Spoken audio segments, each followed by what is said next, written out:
Welcome to the KidsMinistry.Blog podcast. Every episode, we share ideas, tips, and resources to help your children's ministry thrive. Usually when we talk about volunteers, it's, all warm fuzzies. They're the lifeblood of the organization, the unsung heroes. Right. But today, we are looking at the dark side. The rogue volunteer. Exactly. The well-meaning chaos agents.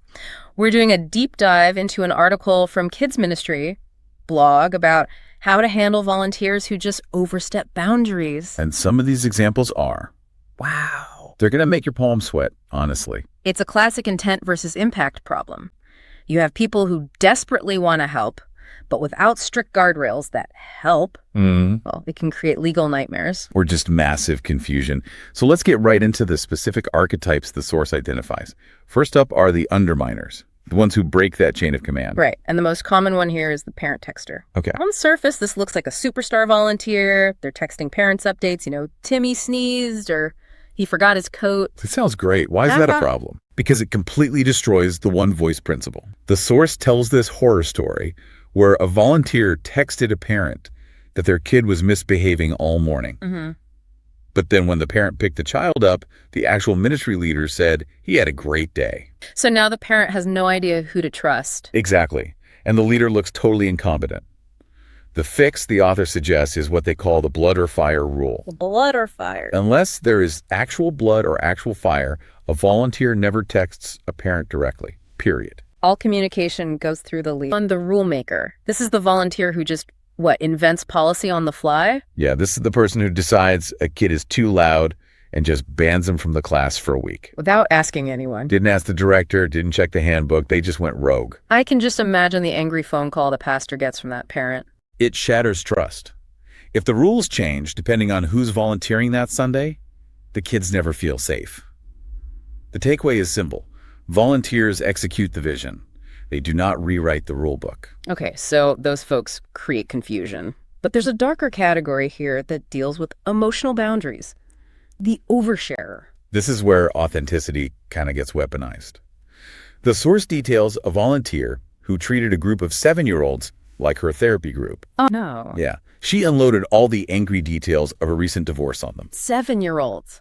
That feels incredibly predatory, even if it was unintentional. It completely flips the script. All of a sudden, kids are worried about the adult. That's a massive boundary violation. It is. You have to be so clear. We connect with the kids, but we process our trauma with other adults. Then we move from emotional danger to straight up legal danger, the liability magnets. This is the stuff that can shut an organization down. You've got the Instagram star posting photos of kids doing crafts. It looks innocent, right? Yeah, right. But if a parent signed a no media release, maybe for foster care or safety reasons. When you violate that, lawsuit. Immediate lawsuit.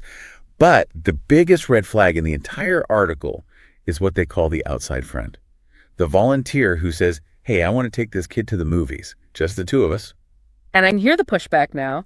You're treating me like a criminal. I'm just trying to be a mentor. And you have to hold that line. The answer is always no. No off-site hangouts, no being alone with a child. It protects the child. It does, but it also protects the volunteer from false accusations. One misunderstanding can ruin a life. So we see all these dangers. How do you actually stop it? Because firing a volunteer feels like the hardest thing a leader has to do. The source is, it's brutal but necessary here. You have to embrace documentation. You need data, not just a feeling. Date, event, correction. On February 12th, you texted a parent against policy. We talked about it. If you have to remove them later, you have to show a pattern. And you need your leadership, the pastor, the board on board with you before you pull that trigger. Absolutely. You cannot do it alone. It sounds like you have to be willing to be the bad guy. You do. The article ends with a really stark reality check. It is better to lose a volunteer than to compromise a child's safety. Wow. If a volunteer quits because your rules are too strict, let them walk. That totally reframes it. Strictness isn't about control, it's about care. Precisely. Boundaries are what make safe relationships even possible. So here's the question you need to ask yourself today.